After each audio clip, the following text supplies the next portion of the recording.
50 तरह की बीमारियों को दूर भगाने के लिए आज हम आपके लिए लेकर आए हैं घर पर बना हुआ एंटीऑक्सीडेंट और इम्यूनिटी से भरपूर ये च्यवनप्राश की रेसिपी, जिसको देखने के बाद आप बाजार वाले च्यवनप्राश भी भूल जाएंगे, क्योंकि इसको बनाने का तरीका एकदम यूनिक है। घर पर पड़े सामान से बनकर तैयार होती है, जिसको देखने के बाद आप अपने आप को रोक नहीं पाएंगे इसे बनाने से।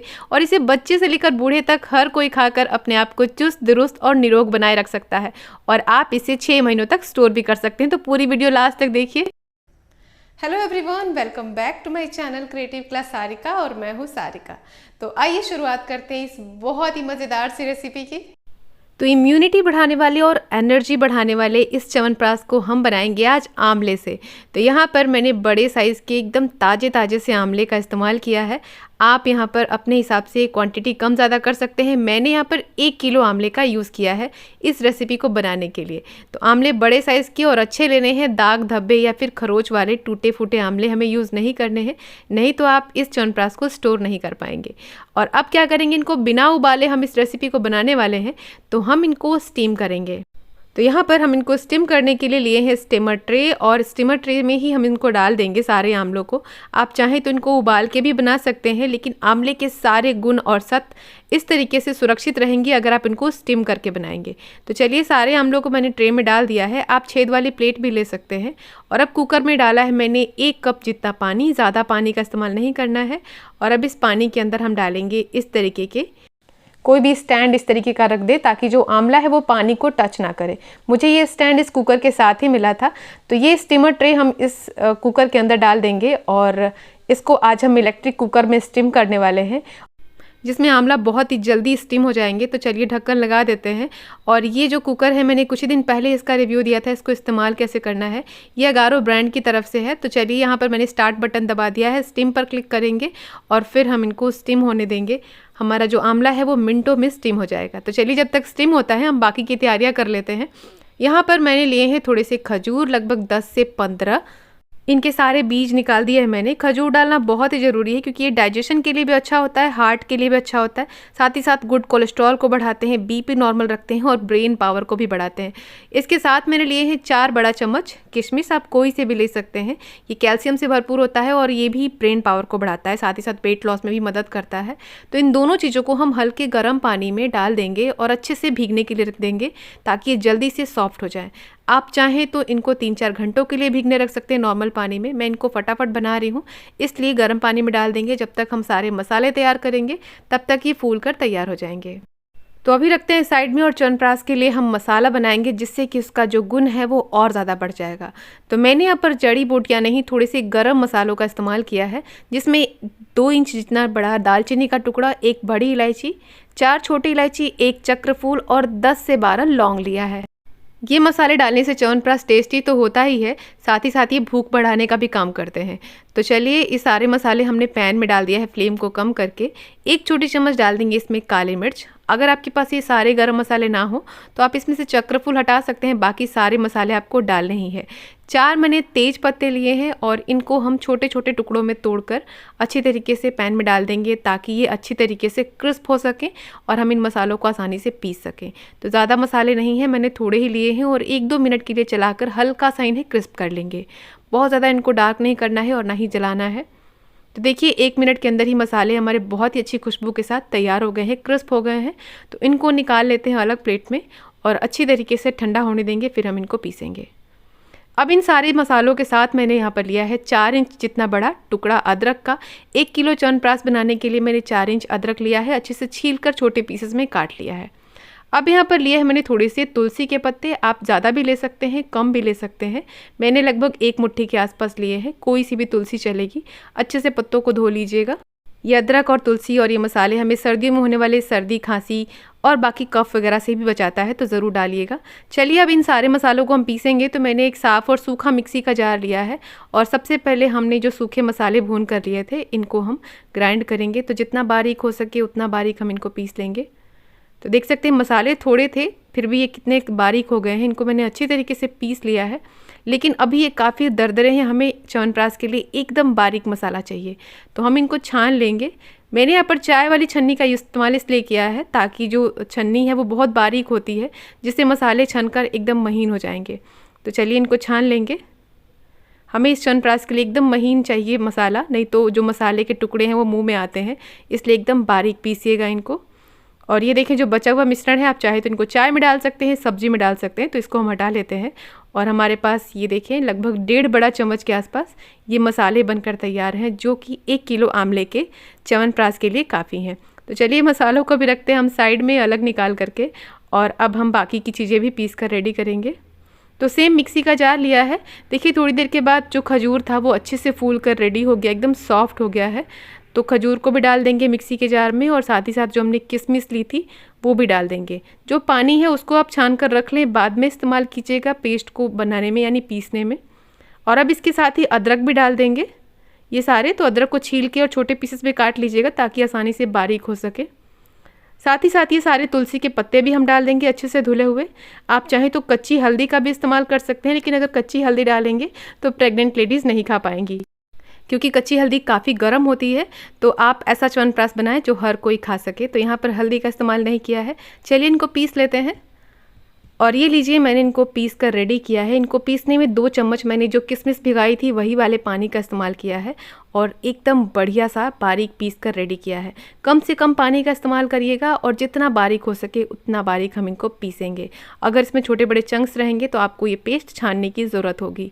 तो ये पेस्ट रेडी है। चलिए इसको निकाल लेते हैं अलग बोल में। बहुत ही खुशबूदार और बहुत हेल्दी हमारा ये पेस्ट रेडी हो गया, जिससे कि आपका जो च्यवनप्राश बनेगा कई सारे गुणों और स्वाद से भरपूर होगा। तो इस जो जार में हमने पीसा था इसमें थोड़ा सा पेस्ट बचा हुआ था, तो वही किशमिश भिगाया हुआ पानी हम डाल देंगे ताकि जो पेस्ट है वो वेस्ट ना हो, और इनको भी हम इसी बोल में मिलाकर रख लेंगे। ये देखिए पेस्ट एकदम रेडी है बारीक सा। तो अभी इसको रखते हैं साइड में, और अब चलिए चेक करते हैं हमारा आंवला कैसा हुआ है। तो देखिए कुकर से 2 सीटी आ गई थी और अच्छी तरीके से आंवला हमारा स्टिम हो गया है और ठंडा भी हो गया है।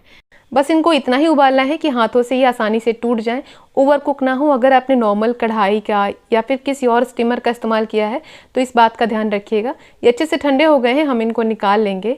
और ये सारे आंवले के अंदर से जो बड़े बड़े बीज हैं उनको हमें हटाना होगा, जो भी रेसे हैं उसके साथ में उन्हें भी हमें इसमें नहीं डालना है। तो चलिए सारे आंवलों को हाथों से तोड़ लेंगे और इनको हम निकालेंगे। इस कुकर को परचेस करने का लिंक मैं आपको डिस्क्रिप्शन में दे दूँगी, आप वहाँ से जा कर के परचेस कर सकते हैं। और ये लीजिए हमने सारे आंवलों को इस तरीके से तोड़ लिया है। ये 1 किलो आंवला हमारा अच्छे से स्टीम होकर तैयार हो गया है। चलिए अब इस च्यवनप्राश को बनाने के लिए हमें इसको पीसना होगा। तो मैंने एक बड़ी मिक्सी का जार लिया है और सबसे पहले आधा आंवला हम इस जार में डालेंगे और इनको हमें एकदम बारीक पीसना है बिना पानी डाले। अगर ज़रूरत लगे पिस नहीं पा रहा हो तो 1 चम्मच पानी डालिएगा, उससे ज़्यादा नहीं, नहीं तो उतना ही देर आपको पकाने में भी टाइम लगेगा।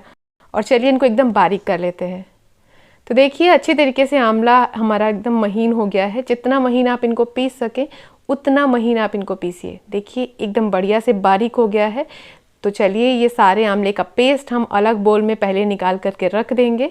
इसको अब छानने की ज़रूरत नहीं क्योंकि ये काफ़ी बारीक हो गया है। तो इस पेस्ट को हम निकाल लेते हैं अलग बोल में और बाकी बचे हुए आंवले को सेम मिक्सी के जार में डालकर इन्हें भी हम इतना ही बारीक होने तक पीस लेंगे। और ये दूसरा वाला पेस्ट भी हमारा रेडी हो चुका है। इनको पीसने में मैंने सिर्फ और सिर्फ 1 चम्मच पानी डाला है, ज़्यादा पानी नहीं डालना है, हम एकदम थोड़े पानी का इस्तेमाल करके बारीक करना है। पेस्ट हमारा बिल्कुल रेडी है, एकदम महीन और एकदम बढ़िया। च्यवनप्राश बनाने के लिए सारे पेस्ट हमारे पास रेडी हो गए हैं। अब बारी आती है पकाने की।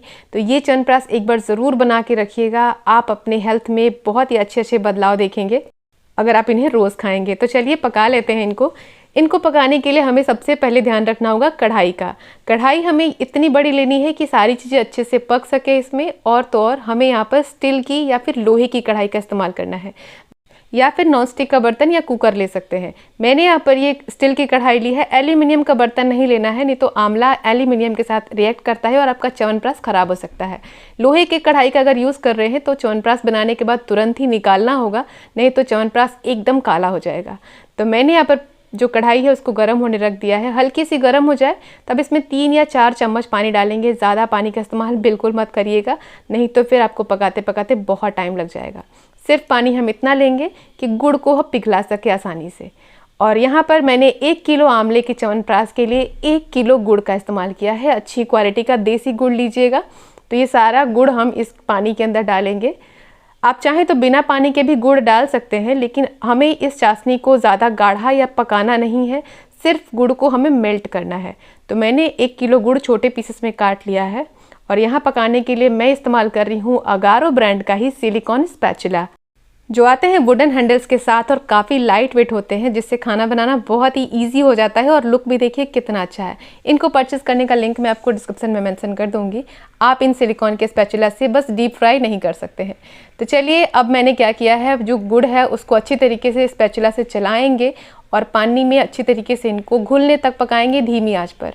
हमें चाशनी को गाढ़ा नहीं करना है, इस चीज़ का आपको खास ख्याल रहे, नहीं तो ये च्यवनप्राश जमने वाली स्टेज पर आ जाएगा।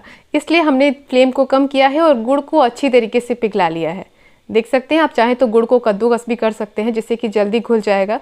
ये पानी में अच्छे से घुल गया है। अब जो हमने पानी इसमें डाला था 3-4 चम्मच, वो च्यवनप्राश पकते पकते सूख जाएगा। तो जैसे ही इस गुड़ में उबाल आने लगेगा, हम सबसे पहले डालेंगे ये आंवले वाला पेस्ट। तो फ्लेम को इस टाइम पे मैंने एकदम कम किया है और अब ये पूरा पेस्ट हम इस गुड़ वाली चाशनी के साथ ऐड करके अच्छी तरीके से इनको मिक्स करेंगे धीमी आंच पे ही। अगर आप हाई फ्लेम करेंगे ना तो जो आंवला है वो स्प्लटर होता है, बाउंस होता है, इसलिए फ्लेम को एकदम कम रखिएगा जब तक ये अच्छी तरीके से गुड़ के साथ घुल मिल ना जाए। बस धीरे धीरे चलाते रहना है ताकि अच्छी तरीके से ये घुल मिल जाए। बहुत ही जल्दी ये मिक्स हो जाते हैं। तो चलिए देखिए, अच्छी तरीके से मैंने इनको मिक्स कर लिया है। अब हम फ्लेम को धीमा ही रखेंगे और इनको ढक कर लगभग 5 से 7 मिनट के लिए पका लेंगे। अगर आप इनको नहीं ढकेंगे ना तो ये जल्दी से बाउंस होने लगते हैं, इसलिए इनको ढक के पकाना बहुत ज़रूरी है। जब तक पकाएंगे जब तक ये अच्छी तरीके से ट्रांसलूसेंट और पारदर्शी से ना हो जाए। तो देखिए ये कुछ इस तरीके से बाउंस होता है, इसलिए ज़रूरी है कि आप इनको ढक के ही पकाइएगा, नहीं तो जल सकते हैं। तो यहाँ देखिए लगभग 5 से 7 मिनट तक मैंने धीमी आंच पर पकाया है और धीरे धीरे जो बाउंस हो रहा था ना वो स्लो हो जाता है, कम हो जाता है। तो यहाँ पर फ्लेम को मैंने धीमा ही रखा है। एक बार इनको चला लीजिए, आप देख सकते हैं काफ़ी शाइनी सा हो गया है, मतलब आंवला अच्छे से पक गया है। अब आंवला पकाने के बाद बारी आती है वो सारे पेस्ट की, जो हमने अदरक तुलसी डाल के पकाया था। तो ये सारा पेस्ट हम इसमें ऐड कर लेंगे और इनको भी अच्छी तरीके से मिक्स करके 5 मिनट के लिए हम इनको फिर से धीमी आंच पर पकाएंगे ताकि ये भी अच्छे से पक जाएं और पारदर्शी से शाइनी से एकदम हो जाएं। इस पेस्ट को डालने के बाद बहुत ही मज़ेदार और एकदम गज़ब की खुशबू हमारे घर में फैल जाती है। तो चलिए ढक के इन्हें भी पका लेते हैं 5 मिनट। और अब देखिए 5 मिनट के बाद जो च्यवनप्राश का कलर है वो बहुत ही ज़्यादा मज़ेदार सा हो गया, एकदम गाढ़ा हो गया है। अच्छी तरीके से सारे ही मसाले हमारे पक कर रेडी हो गए हैं। अब बारी आती है इसमें सूखे मसाले डालने की, जो हमने पीस कर रेडी किया था। तो फ्लेम हमेशा हमें कम ही रखना है, हाई फ्लेम बिल्कुल नहीं करना है, नहीं तो आपका च्यवनप्राश काला भी हो जाएगा, टेस्ट भी नहीं आएगा। इसलिए धीमी आंच पर पकाइएगा। और अब जब सारी चीज़ें पक गई हैं तब हम इसमें ये सारे सूखे मसाले डाल देंगे, लगभग 1.5 चम्मच के आसपास है। तो 1 किलो आंवले के च्यवनप्राश के साथ आप ये पूरा मसाला डालकर अच्छे से मिक्स कीजिएगा। अब मसालों को डालकर हमें ढक्कन नहीं लगाना है, हम इनको धीमी आंच पे ही छोड़ देंगे। अब ये बाउंस नहीं करेंगे क्योंकि ये अच्छी तरीके से पक चुके हैं। तो बस एक बार मिला लीजिए और अच्छे से गाढ़ा होने तक पकाएंगे। आप देख सकते हैं जो भी हमने इसमें पानी का इस्तेमाल किया था वो अच्छी तरीके से सूख चुका है। सारे ही मसाले एकदम बढ़िया से पक गए हैं। आप इनका लुक देख सकते हैं, कितना ज़्यादा एकदम बढ़िया लग रहा है, एकदम चमकदार और ऐसे एकदम सिल्की शाइनी हो जाने चाहिए हमारा च्यवनप्राश। ये देखिए एकदम बढ़िया लग रहा है ना। और अभी काफ़ी गर्म है इसलिए थोड़े से पतले लग रहे हैं, जैसे ठंडे होंगे ना एकदम च्यवनप्राश के जैसे ही हो जाएंगे। तो चलिए इनको ठंडा कर लेते हैं। 3-4 घंटों के बाद ये बढ़िया से ठंडे हो गए हैं और अब इनको स्टोर करने के लिए मैंने छोटे छोटे कांच के जार का इस्तेमाल किया है। अगर आप इस तरीके से छोटे छोटे जार में रखेंगे तो आपका जो च्यवनप्राश है वो काफ़ी लंबे समय तक स्टोर होगा, वो भी बिना फ्रिज में रखे। तो चलिए जार में हम ये च्यवनप्राश भर लेते हैं। जितनी आप देख सकते हैं इसकी कंसिस्टेंसी, इसका लुक, इसका कलर कितना ज़्यादा औसम है और खुशबू तो बहुत बहुत बहुत ज़्यादा अच्छी है। आप इसका स्वाद एक बार चख के देखिएगा, बच्चों को भी ये बहुत पसंद आता है। और ये देखिए च्यवनप्राश का मेन मतलब यही होता है कि अगर आप चम्मच से निकालें और उसको उल्टा करें तो गिरना नहीं चाहिए। आप इसके थिकनेस बिल्कुल इतना ही पकाइएगा और ये च्यवनप्राश बहुत ही स्वादिष्ट होता है। मेरे बच्चे को तो खाना बहुत पसंद है। छोटे बच्चों को आप 10 ग्राम के आसपास दे सकते हैं। ये बहुत ही अच्छा एनर्जी बूस्टर है, ब्लड प्यूरिफाई करता है, बीपी नॉर्मल करता है, कोलेस्ट्रॉल भी अच्छे वाले बढ़ाता है, एंटी एजिंग है और आंवला तो दवा के रूप में भी यूज़ होता है। इससे आपकी एकाग्रता भी बढ़ेगी। ये इतना अच्छा च्यवनप्राश है, मतलब गुणों की खान है। आप एक बार ज़रूर इसे ट्राई कीजिएगा, देखना एक बार चखने के बाद आप घर पर ही आंवले का ये च्यवनप्राश बनाएंगे, बाजार से लाना छोड़ ही देंगे। कैसी लगी रेसिपी ज़रूर लिख के बताइए और इन सर्दियों में अपने ढेर सारे फ्रेंड्स एंड फैमिली को शेयर जरूर कीजिएगा। इस वीडियो का सबसे बेस्ट पार्ट आपको क्या लगा वो भी हमें लिख के बताइएगा। आंवले की और भी नई नई और सर्दियों की स्पेशल रेसिपी के लिंक आपको वीडियो के नीचे मिल जाएंगे, जाकर देख सकते हैं। तो ज़रूर से बनाइए, सबको खिलाइए और खुद भी खाइए, निरोग रहिए। कल आपसे फिर मुलाकात होगी एक और नई रेसिपी के साथ। तब तक के लिए take care and bye bye.